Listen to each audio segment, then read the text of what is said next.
Boa noite, meus amados e queridos irmãos. Graça e paz de nosso Senhor Jesus Cristo seja com todos. Hoje pela manhã, nós vimos nas palavras do profeta menor, Sofonias, privilégio que nós temos de nos disciplinarmos no Senhor, de sermos bons exemplos e não seguir os maus exemplos, e além disso, buscar estar preparados para toda e qualquer situação, mesmo sendo humanos. Nós somos inspirados e inundados pela graça de nosso Deus, pelo Espírito Santo que nos foi dado, e nós temos a capacidade no Senhor de nos prepararmos nele para vivenciarmos as circunstâncias à nossa volta. E no caso da igreja hoje, nós, os cristãos, precisamos estar firmes e prontos para enfrentar toda e qualquer circunstância. E o que caracteriza o cristão é a sua fé em Jesus Cristo. Ou pelo menos é o que deveria caracterizar, né? Cristão significa o pequeno Cristo, um seguidor de Cristo. E eu lhe faço uma pergunta para você que é cristão. O que te governa? O que governa você? O que te lidera? Quem é o teu rei? Essa pergunta é fundamental, porque se somos cristãos, quem deve nos governar é Cristo, é Jesus Cristo. O quanto você crê em Jesus e em sua palavra? O quanto você confia e é compromissado a Jesus Cristo? A resposta, ou as respostas para essas perguntas, são muito importantes, pois elas vão definir se você de fato é cristão ou não. Ou que nível na caminhada cristã você está, né? Qual degrau? A gente costuma falar da caminhada cristã, às vezes, como uma escada que a gente vai subindo. E hoje eu estou num degrau acima do que eu estava ontem, e amanhã eu preciso estar num degrau acima do que eu estou hoje. E essas perguntas, elas decidirão o seu futuro, o sucesso na sua caminhada cristã, inclusive o seu futuro na glória. Até há níveis de maturidade na fé. Existem pessoas que se converteram há pouco tempo e existem pessoas que se converteram há mais de 10, 20 anos. Porém, não existe meio termo. Ou você crê ou você não crê. Ou você é cristão de fato ou você não é. Acontece que existem muitos simpatizantes do evangelho, da causa cristã, simpatizantes da igreja, mas os cristãos são aqueles que seguem e que são governados pelo Senhor Jesus Cristo e por sua palavra. Então, ou você crê ou você não crê. Ou temos como Senhor e dono de nossas vidas, ou ele não é nada para nós. E diante dessa reflexão inicial, nós vamos ler Mateus capítulo 21, versos 23 a 27, e vamos refletir numa passagem que Jesus foi confrontado no que diz respeito à sua autoridade. E se nós de fato cremos em nosso Senhor Jesus Cristo, nós não questionaremos a autoridade dele, mas nós a obedeceremos, nós nos submeteremos a ela. Então, Mateus, capítulo 21, versos 23 a 27, diz o seguinte: Tendo Jesus chegado ao templo, estando já ensinando, acercaram-se dele os principais sacerdotes e os anciãos do povo, perguntando: com que autoridade fazes estas coisas? E quem te deu essa autoridade?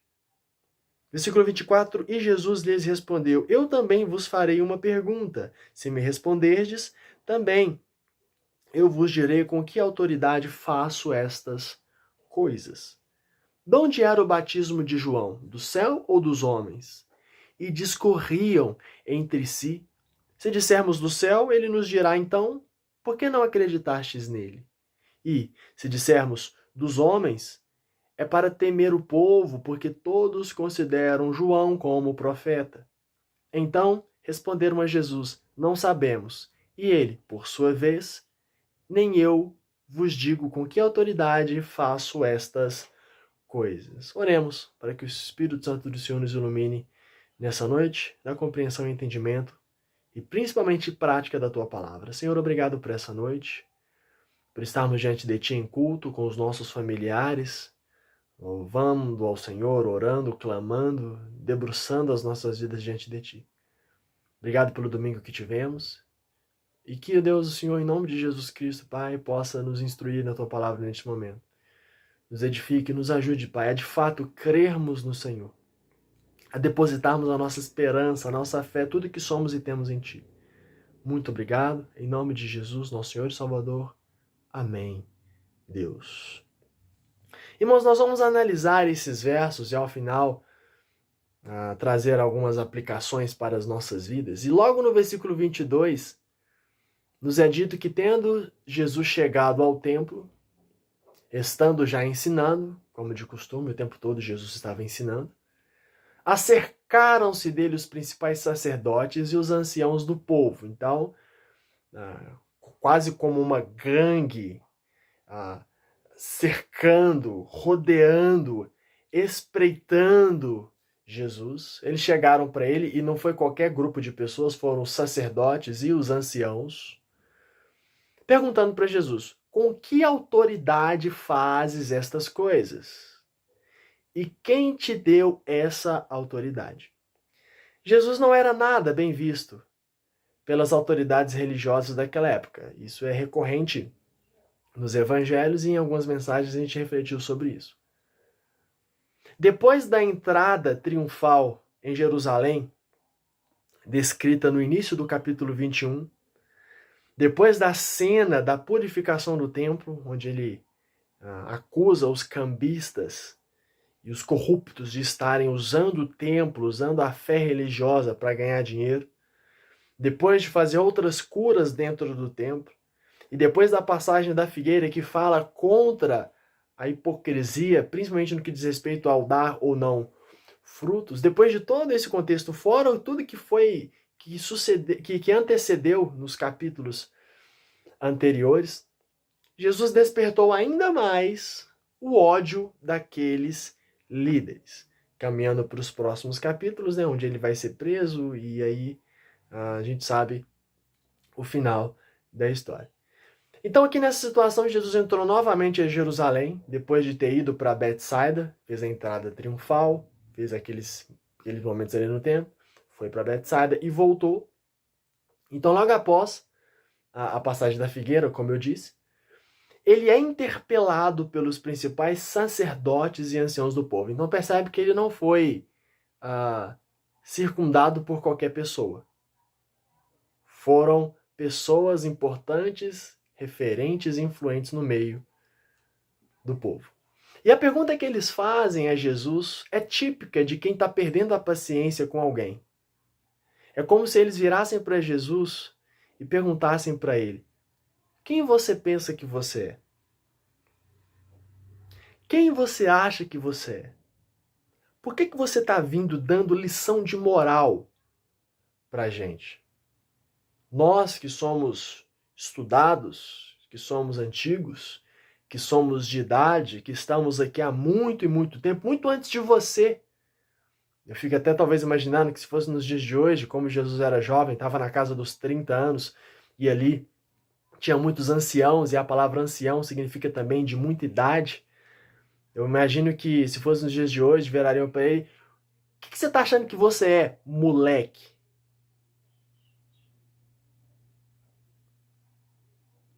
Acontece que muitas vezes nós também questionamos a autoridade de Jesus. Muitas vezes nós questionamos a autoridade de Jesus em nossas vidas. Talvez não diretamente com essas palavras, mas com as nossas atitudes. Eu olho para a minha vida e vejo durante muito tempo que eu acabo questionando a autoridade de Jesus, principalmente quando eu acho que o que ele tem para mim não é o melhor para mim. E quando eu decido seguir caminhos de acordo com a minha própria vontade, e quando eu decido fazer coisas conforme aquilo que eu quero, é como se eu dissesse: Senhor Jesus, aqui não. O Senhor pode mandar ser Senhor do universo, ser Senhor das outras pessoas, ou até ser Senhor de parte da minha vida, mas nesse momento aqui, deixa comigo. Isso é um erro.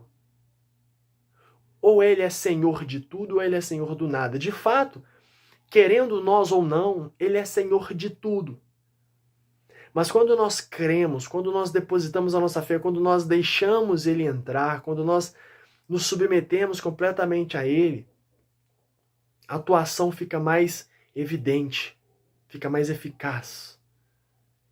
E Ele deseja que nós demos essa abertura para que Ele possa fazer em nós e através de nós a obra tão maravilhosa que Ele quer fazer. Nessa passagem, sacerdotes e anciãos questionaram a autoridade de Jesus. E que nós não façamos isso, não questione a autoridade de Jesus, seja com palavras ou seja com atitudes. A autoridade do nosso Senhor Jesus Cristo não foi feita para ser questionada, foi feita para ser obedecida. Foi feita para que nós nos submetêssemos a ela e para que nós possamos viver sob essa maravilhosa autoridade de Jesus Cristo. Sejamos diferentes, irmãos. No versículo 24, diz que Jesus lhes respondeu: Eu também vos farei uma pergunta, se me responderdes, também eu vos direi com que autoridade faço estas coisas. A sua maneira sábia e incrível, o Senhor, mais uma vez, responde a pergunta com outra pergunta. Como eu venho dizendo ao longo de sempre que a gente reflete sobre essas encurraladas em que Jesus é colocado, nessa situação em que os homens dizem, os homens daquela época dizem, não, daqui ele não sai. Ele sai de uma maneira incrível. Em até outros diálogos mais simples e sem essa polêmica toda, Jesus também devolve respostas com perguntas para fazer pensar, para fazer refletir dentro do processo didático do nosso Senhor Jesus Cristo. Jesus leva seus interlocutores à reflexão e dá mais uma aula aos seus discípulos. E essa aula é estendida a nós 2000 anos depois. Uma pergunta como condição para responder a outra feita por eles. Jesus escapa da armadilha que acompanha a pergunta, preparando ele mesmo uma outra armadilha aos seus inquiridores.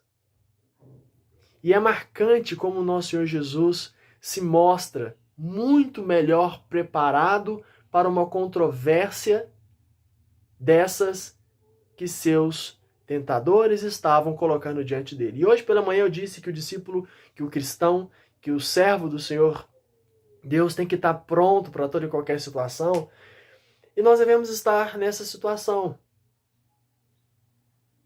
conseguindo responder de forma inteligente e sábia àqueles que questionam a nossa fé. O apóstolo Pedro vai dizer isso, para a gente estar pronto para responder sempre àqueles que pedirem razão da nossa fé. É esse nível de maturidade que o nosso Senhor Jesus Cristo demonstra diante dessas situações perigosas, dessas armadilhas, que nós precisamos ter calma, paz, tranquilidade e principalmente conhecimento bíblico e doutrinário para poder responder a essas perguntas. Os melhores estavam diante de Jesus. Os melhores no que diz respeito à religião, os sacerdotes e os anciãos. Porém, eles estavam diante do melhor. Só que não creram. Estavam olhando, estavam fitando, estavam focando nos seus títulos, nas suas posições, nos seus anos e anos de interpretação e leitura da lei, mas acabaram ignorando o Rei dos Reis e Senhor dos Senhores que estava diante deles. E às vezes, durante o nosso caminhar no dia a dia, a gente acaba ignorando a presença e a autoridade do Senhor Jesus Cristo, que está conosco todos os dias até a consumação dos séculos, porque Ele prometeu. Se nós, irmãos, realmente lembrássemos, focássemos que Jesus está conosco todos os dias e estará para sempre, se a gente realmente trazer isso com força, com ânimo, a gente viveria mais tranquilo. A gente viveria menos afobado, menos eufórico e mais tranquilos. A gente entenderia mais e mais a autoridade dele sobre as nossas vidas. E é por isso dessa mensagem hoje. Entenda que Jesus está contigo. Se você realmente creu nele, depositou a sua fé, a sua esperança nele, se não faça isso essa noite, agora. Ore a Ele, dizendo: Senhor Jesus, venha reinar sobre a minha vida, porque o Senhor já reina. Eu me entrego nas tuas mãos e quero aprender a sua vontade para mim. E passe a se debruçar diante do Novo Testamento, mais especificamente os Evangelhos, e leia, estude, e a cada dia mais cresça no conhecimento do Senhor, o que os sacerdotes e anciãos não queriam. Estavam presos naquilo que eles conseguiram, naquilo que eles conquistaram, mas não queriam conhecer o Senhor Jesus Cristo que estava diante deles. Versículo 25, Jesus deixa a pergunta em questão. De onde era o batismo de João? Do céu ou dos homens? E discorriam entre si. Se dissermos do céu, ele nos dirá, então, por que não acreditastes nele? Mais uma vez, Jesus aprofunda a discussão. A autoridade dele não é o problema. Nunca foi, nunca será. O problema é a responsabilidade do homem. Ainda mais a responsabilidade dos religiosos, daqueles que conhecem a palavra, como era o caso dos sacerdotes e dos anciãos. Isso me faz pensar em muitas perguntas que algumas pessoas fazem hoje em dia, principalmente querendo colocar a mim ou outros cristãos em situações semelhantes como essa em que Jesus estava. Muitos perguntam: se Deus é bom, por que o mal existe? Se Deus é bom, por que o coronavírus? Se Deus é bom, por que idosos estão morrendo? Se Deus é bom, por que as corrupções? Se Deus é bom, por que o comunismo? Por que o fascismo? Por que pessoas morrem? Por que pessoas sofrem? Por que a fome? Por que a miséria? Por que a dor? Por que o sofrimento? Por que estupros? Por que violência? Por que pedofilias? Se Deus é bom, por que permite essas coisas? E na verdade é o ser humano fugindo da sua responsabilidade desde Adão. Quando Deus questionou Adão lá: Adão, o que fizeste? Quem te fez saber que estavas nu? E a primeira coisa que Adão fez, ao invés de bater no peito e assumir a sua culpa: errei, Deus, perdão, me desculpe, não. Adão vira e diz: a mulher que o Senhor fizeste, esta pegou do fruto, me deu e eu comi. É a gente transferindo para Deus uma responsabilidade que é nossa, uma vez que Ele nos criou e nos colocou nesse mundo para sermos seus representantes e cuidarmos daquilo que Ele nos deu para cuidar. Em várias situações, nós, cristãos, seremos colocados contra a parede para responder por que nós acreditamos de fato em Jesus. E todos nós devemos ter resposta. Mas antes disso, cabe nos submetermos à autoridade e à liderança de Jesus em nossas vidas. Deus precisa fazer alguma coisa para você? Mais do que Ele já fez e está fazendo? Jesus precisava responder à pergunta que os anciãos e sacerdotes estavam fazendo? Ele precisava mostrar credenciais? Ele precisava declarar qual a autoridade ou quem havia dado autoridade para ele? Aqueles homens sabiam que a autoridade era do Deus Pai. Eles só não queriam aceitar, e talvez este seja o nosso problema, talvez esse seja o seu problema, talvez você não esteja querendo aceitar, se entregar, porque a partir do momento que você crer, que você aceitar, Jesus vai transformar a sua vida. E Jesus vai te mudar. E Jesus vai arrancar aquilo que não presta e que às vezes você quer guardar. Não se põe vinho novo em odre velho. Jesus quer nos dar o seu Santo Espírito, quer nos dar bênçãos e maravilhas, mas Ele vai fazer nova todas as coisas, inclusive a nossa maneira de pensar e a nossa maneira de agir. Por isso que a autoridade de Jesus estava sendo questionada naquela época, e por isso que muitas vezes a autoridade de Jesus é questionada hoje em dia. Volto a perguntar: o que Deus precisa fazer para você crer mais, além do que Ele já tem feito? Na pergunta de Jesus, já está contida a resposta. E dependendo da posição que vocês adotarem perante João e o seu batismo, também entenderão a autoridade do meu modo de agir. É isso que Jesus está falando com eles. Se vocês falarem que o batismo de João é do céu, então vocês vão acreditar nele. E acreditar nele, vocês acreditarão em mim, porque ele veio para falar de mim. Jesus dizendo. E aí no versículo 26, eles ainda trabalhando, maquinando na cabeça deles o que poderia acontecer. E se dissermos dos homens é para temer o povo, porque todos consideram João como profeta. Todos consideravam, menos eles. Menos eles. Eles estavam provando do seu próprio veneno aqui. Em outras passagens, eles colocaram Jesus nessa situação periclitante, e Jesus respondeu de modos mais simples. Dessa maneira, não. Jesus devolveu não somente com uma pergunta, mas deu a eles um poder maior ainda de decisão. Porque se eles respondessem a pergunta, de fato, ele daria a resposta que eles queriam. E através do posicionamento de Jesus frente a João Batista, e por muitas outras atitudes dele, eles todos devem saber com que reivindicação de poderes Jesus se apresenta e age. Afinal, João falou do Cristo que nem as sandálias ele seria digno de desatar. E o significado dessa reivindicação de autoridade permanece inacessível para aquele que não quer crer em Jesus. Às vezes a gente fica se questionando, se eu devo isso, se eu devo aquilo todo, e não abrimos a palavra de Deus, porque a palavra de Deus também ela precisa ter autoridade sobre nossas vidas. Ela tem autoridade sobre nossas vidas, mas nós precisamos nos submeter a essa autoridade. Diante dele, nosso Senhor Jesus Cristo, somente é possível decidir-se pela fé ou pela descrença, pela aceitação ou pela rejeição. Sacerdotes e anciãos, líderes referentes daquele povo, rejeitaram a Jesus Cristo. Não seja você também aquele que vai rejeitar.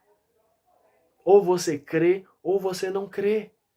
Deposite a sua fé total e plenamente na graça do Senhor Jesus Cristo.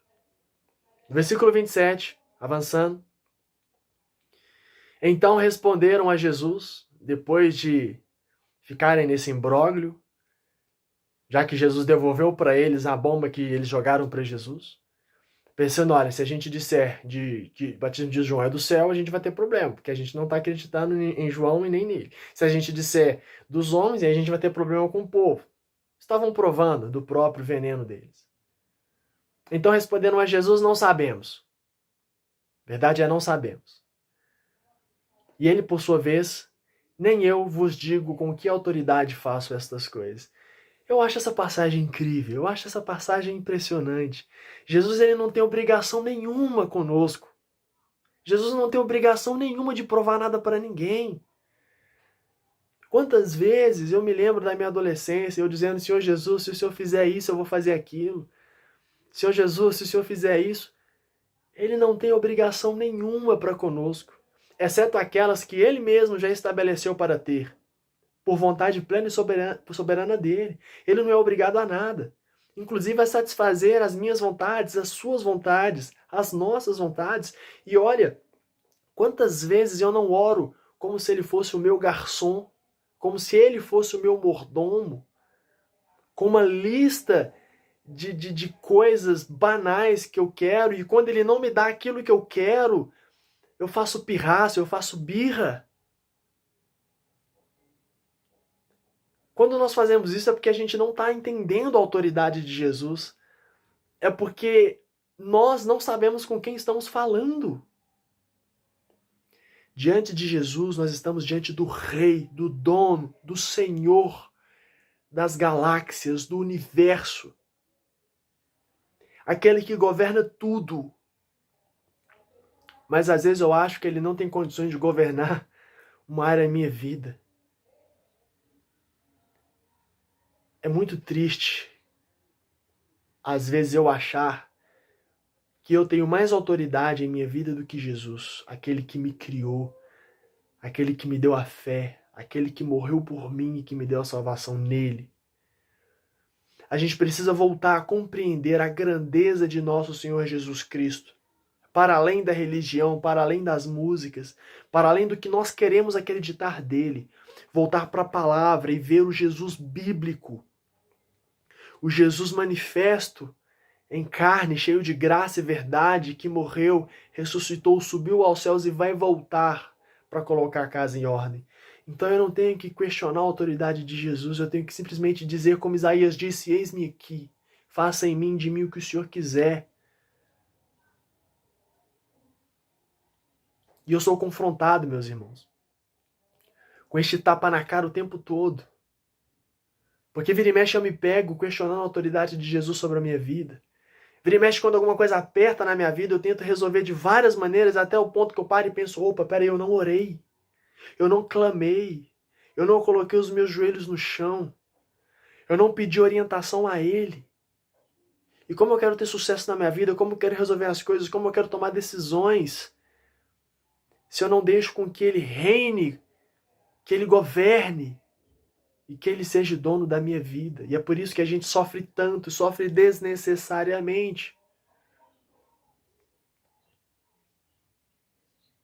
Diante dele, da autoridade, da majestade, da magnificência do nosso Senhor Jesus Cristo, eu devo me calar. E eu devo crer, simplesmente. Simplesmente crer. Simplesmente obedecer. Ser crente de fato. Pronto, só isso. Me calar e crer. Não questionar. Sempre tem aqueles que querem dirigir Jesus e sua mensagem. Que querem que Jesus faça as coisas do seu jeito, que faça as coisas do seu modo. Querem dominar Jesus, querem dominar a palavra, pega somente trechos da palavra que querem, transforma em camisa, em para-choque de carro, em adesivo, somente aqueles versículos, que enchem a nossa bola, que fazem a gente ficar cheios, mas os versículos que nos confrontam, que nos quebram, que nos jogam no chão para construir algo novo em cima, a gente às vezes ignora. Nós queremos os aspectos, as características, as virtudes do nosso Senhor Jesus Cristo que nos afagam, mas a sua ira, o seu juízo, o seu fervor e o seu zelo a gente às vezes ignora. Muitas vezes queremos domar, queremos controlar Jesus e a sua palavra, mas como disse C.S. Lewis sobre Aslan, nas Crônicas de Nárnia, ele não é um leão domesticado. Jesus Cristo não é como um cão ou como um gato, que a gente treina, que a gente adestra e que nós somos os donos e tutores deles. Nosso Senhor Jesus Cristo é o leão da tribo de Judá. E ainda que os leões terrenos, os animais africanos e até asiáticos têm leões na Ásia também, mas eles são em grande maioria nas savanas africanas, e ainda que esses leões encarcerados podem ser domesticados, nosso Senhor Jesus Cristo não. É Ele quem domestica, é Ele quem doma, é Ele quem reina, é Ele quem ruge. Deixa Ele rugir como rei, como dono e como senhor da sua vida. Para a gente concluir a mensagem de hoje, eu vou avançar para o versículo 31, a segunda parte desse versículo. Ele fala do 28 até a primeira parte do 31, da parábola dos dois filhos, e você pode ler e refletir nela, porque ela é autoexplicativa. Seja o filho que fale que vai fazer e faça. Mas no final do versículo 31, Jesus diz o seguinte, final do 31 e 32. Em verdade vos digo que publicanos e meretrizes vos precedem no reino de Deus. Porque João veio a vós outros no caminho da justiça e não acreditastes nele, ao passo que publicanos e meretrizes creram. Vós, porém, mesmo vendo isso, não vos arrependestes, afinal, para acreditastes nele. Precisamos ser crentes. Mas não somente crentes de acreditar, porque até o diabo crê em Jesus Cristo. O diabo viu e o diabo tremeu diante de Jesus, mas isso não faz diferença nenhuma na existência dele. Nós devemos crer, nos arrepender e verdadeiramente nos submeter à autoridade desse Senhor Jesus Cristo, que é maravilhoso e que é tremendo. Nesses dois versículos que eu acabei de ler, Jesus está dizendo que corruptos e prostitutas arrependidas chegarão ao reino de Deus e falsos religiosos não. Porque corruptos e prostitutas que se arrependem e que creem são mais dignos do que falsos religiosos que aparentam crer, mas não creem. Seja crente de fato. Submeta-se à autoridade de Jesus sobre a sua vida. Jesus não precisava responder pergunta nenhuma, mas ele quis, mais uma vez, falar as verdades que os falsos religiosos precisavam ouvir. E eu sou confrontado para não ser um falso religioso, para não ser só mais um no meio dessa multidão evangélica que tem em nosso país e no mundo. Ou você crê, ou você é incrédulo. E essa mensagem é para exaltar a Jesus Cristo, nosso Senhor e Salvador, e te incentivar a fazer o mesmo em sua vida. Não fique questionando a autoridade de Jesus. Apenas submeta-se e obedeça aos seus ensinos descritos na palavra do nosso Deus. A cada dia mais e mais nutra a adoração que Ele é digno de receber e que você é privilegiado de dar. Que o Senhor Jesus Cristo o abençoe, derrame suas bênçãos sobre você, sobre sua família e sobre a sua casa. E que a autoridade dele seja máxima, acima de todas as outras em sua vida e na sua família. Aproveitem esse tempo para orar entre vocês, colocarem as suas vidas diante do Senhor Jesus e se submeterem à autoridade plena e maravilhosa dele sobre nossas vidas. Deus abençoe a todos. Excelente semana na graça de nosso Senhor Jesus Cristo. Obrigado, irmãos.